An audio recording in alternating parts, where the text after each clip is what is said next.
Sejam bem-vindos, pessoal, a mais uma análise do próximo nível. Eu sou o Luís Lemos e estou aqui acompanhado pelo Daniel para falarmos de um dos grandes exclusivos da PlayStation 4 para o início deste ano. Estamos a falar do título da Radiant Dawn, o The Order 1886. Exatamente. Daniel, o que é que tu achaste do jogo? Ora bem, este foi daqueles jogos que teve muita controvérsia à volta, hein? Pois teve, sim, A senhora. questão do tempo, a questão dos Quick Time Events, essas coisas todas. E eu Claro. digo-te uma coisa, eu até nem estava assim com muitas expectativas para o jogo, porque aquilo que eu tinha visto é que parecia mais um jogo, uma espécie de shooter com uns zombies estranhos, uns zombies esquisitos. Então eu não estava assim com muitas expectativas, nem estava a achar que ia ser um grande jogo. E felizmente a internet provou mais uma vez estar enganada. Então, mais uma vez vamos pôr a controvérsia à porta e Exatamente. diz-nos o que é que tu achaste. Eu gostei bastante do The Order. Não é. Vamos começar por dizer que não é um candidato a jogo do ano. É um candidato a um dos grandes jogos da PlayStation 4. Isto porquê? Porque eu até comparo na análise o The Order com o primeiro Uncharted. Ou seja, o primeiro Uncharted também não tinha multijogador. Era uma campanha em volta só da história em si, sem grandes extras. E o The Order está para a PS4 como o Uncharted para a PS3. Ou seja, é o início de um IP, é o início Sim. de uma nova era, é o início de uma nova forma de explorar este género, que não traz nada de totalmente inovador, mas que quer fazer as coisas como deve ser. E se, pronto, o Uncharted pode ser o Halo, claro que não é um FPS, Sim. mas pode ser o Halo da PS3, porque não, por exemplo, este ser uma espécie de um Gears of War da Sony? Certo. E é um bocado o que acontece aqui. Certo, isto é um primeiro passo então da Radiant Dawn nesse sentido. Tu achas que o jogo sofre um bocadinho com esse primeiro passo ou tem várias ideias que podem ser puxadas mais além? Sim, sim, tem. Para já a narrativa é fantástica. A narrativa, as personagens, a própria Londres em si parece uma personagem e tudo corre de uma forma em que nos mantém entusiasmados pela história em si. Isto porque existem algumas reviravoltas que, por acaso, esses plot twists, alguns deles são até de esperar, mas pronto, não é nada que seja um problema da narrativa em si, mas é um problema de nós já temos visto imensos filmes e imensos videojogos. Por isso, pronto, acaba por ter aí um bocadinho que sofrer, mas de resto está tudo muito bem construído, há momentos-chave fantásticos, há um interesse e uma forma de criar toda a história bastante boa. E, por exemplo, a personagem principal, o Sir Galahad, que uma pessoa olha para ele e parece, não é óbvio que não é aquele tipo musculado, mas parece um campónio de bigode, só com armas. Na realidade é uma personagem com muito carisma, com muita profundidade, e todos aqueles, ou a maioria daqueles que o rodeiam, conseguem também seguir o mesmo caminho. Ou seja, foi uma aposta na história, na campanha, mas foi uma aposta ganha e bem construída. Claro que a campanha não se estende, vamos imaginar, para aí uma coisa de 20 horas, mas também 20 horas para cima já é quase um RPG, mas das 10 horas que eu joguei, confesso que aquilo que nós já estamos habituados aos jogos deste género poderia ter um bocadinho mais, mas também vamos um bocadinho ao encontro daquilo que eu disse do Uncharted, que é o primeiro passo. Certo. Tu estavas a falar ainda há pouco de Londres. Uma coisa que eu notei dos primeiros trailers e das imagens é que a cidade parece ter assim um ambiente um bocado tenebroso e sombrio, mas Sim. tem uma certa alma em Exatamente. si.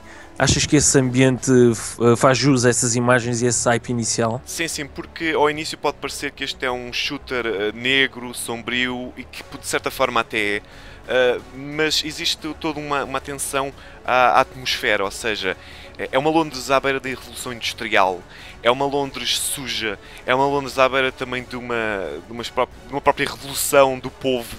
E tudo isso é um bocado forte, aquele ambiente pegajoso quase, em que te sentes desconfortável, e eles tentam passar um bocado isso, ou seja, aquela luz da ribalta, daquela era vitoriana, daquela era que está a chegar à Revolução Industrial, as pessoas estão a começar a ficar cada vez mais ricas e têm mais posses em casa e tudo mais, aquele brilho, só que na realidade Londres também não é assim tão luminosa quanto isso. Londres está sempre ou chuva, ou nevoeiro, ou algo assim do género, mas também com esse peso e essa ambiência acaba por dar aquele tom ainda mais escuro à narrativa, mas que acaba por fazer sentido, tendo em conta tudo aquilo que vamos ver ao longo da história. Bem, sendo assim, então vamos dar uma pequena volta ao início da análise. Estávamos a falar da controvérsia e a controvérsia basicamente centra-se na longevidade do jogo.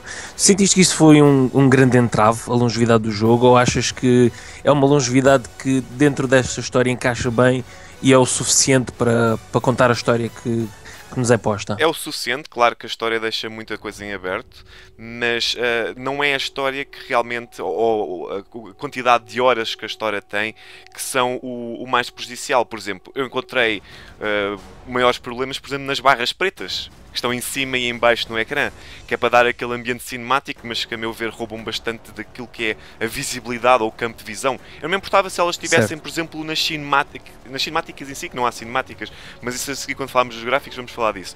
Mas eu não me importava que eles pusessem isso quando há os diálogos e por aí fora, mas no jogo em si torna-se um bocado mais estranho, ainda para mais porque a jogabilidade é bastante sólida, ou seja, é aquele shooter que, ok, utilizas coberturas, tens tudo um lado de Quick Time Events, mas que também fazem sentido, ou seja, é a tua forma de quase de interagir com o ambiente cinemático, e tirando, por exemplo, outras coisas como, por exemplo, a ação furtivamente conseguida, alguns objetos que tu podes investigar e andar ali a rodar durante montes de tempo, que quebram um bocado, não é o ambiente, mas quebram aquela fluidez da ação, estão ali um bocado a cortar. Esses é que são os grandes problemas do The Order, porque eu, por exemplo, eu via-me a reviver a campanha, e só não o faço porque não tenho assim tanto tempo para gastar, porque há outros jogos para analisar e por aí afora. Claro. Mas eu via-me a repetir a campanha. Mas acredito que há muitas pessoas, por exemplo, os jogadores mais casuais, se calhar 4 ou 5 sessões de jogo num jogo qualquer já é o suficiente para eles. Claro que os jogadores mais hardcore querem mais tempo, e eu, se também pudesse escolher, por exemplo, gostaria de ver uma campanha à parte, uma espécie de campanha onde fosse co-op para 2 ou 4 jogadores e onde tivesse de derrotar vagas de inimigos e ias avançando pelos cenários, uma vaga, ias avançando. Também gostava de ver isso. E se calhar é isso que devia ter acontecido. Mas aí é que está, não deveria vir um DLC, devia vir com o jogo, mas é o primeiro capítulo. E sim, pedir talvez 60 euros, talvez seja um bocado esticado. Mas para uma campanha em si, para uma narrativa em si, eu acho que é um valor que, ok, é um bocadinho elevado, mas ser uns pozinhos já faz todo o sentido. Ok, é um conjunto de ideias que pode ser levado um bocado avante. Uma coisa que pronto, tanto nos trailers como nas imagens que ainda há pouco falámos, está bem presente, é a apresentação rica. É um jogo com uma qualidade gráfica impressionante. É, exatamente. E foi isso mesmo que achaste? Eu achei. Red Dead Dawn fez um excelente trabalho. Isto na PS4 tem um visual impressionante. Não, claro que no PC é capaz de encontrarmos mais jogos com esta qualidade visual, mas em termos de consolas em si e em termos de detecção de movimentos, expressões faciais, iluminação, o The Order é mesmo impressionante. Houve até momentos em que eu estava, por exemplo, a ver uma cinemática, que as cinemáticas utilizam o motor de jogo, e eu estava com o comando na mão e de momento para outro acabava a cinemática e eu... ok, já é a altura de jogar, não mudou nada, não muda nada. Sim, uma transição fascinante. As transições, aliás, as cinemáticas são o jogo, só que pré-renderizadas. E depois tens logo a jogabilidade a seguir, e isso é mesmo muito forte. E ainda para mais aliado às prestações dos atores, que estão fantásticas, às boas vozes em inglês. As vozes em português estão mais ou menos. E toda a banda sonora, o The Order é um bom jogo. Ou seja, não se deixem tanto levar pelas críticas da internet, que são extremamente cáusticas, porque o The Order é um bom jogo. É um bom jogo, a longevidade não significa que ele seja um mau jogo. E claro, se vocês gostam mesmo daquelas aventuras estilo cinemáticas e tudo mais, e não passam assim tantas horas quanto isso de volta de um jogo, eu acho que vale a pena investir no The Order. E eu quero mesmo ver um próximo The Order, que seja 1887 ou 1997, que seja lá o que for, mas eu quero ver mais The Order. Quanto a vocês, pessoal, vocês já sabem onde é que nos podem visitar, em proximonivel.pt. Não se esqueçam de fazer like e subscribe no nosso vídeo no YouTube, porque nós temos muito mais conteúdo. No proximonivel.pt podem encontrar todas as análises sobre videojogos, notícias, cinema, anime, trading card game e muito mais. Portanto, pessoal, vemo-nos no próximo nível.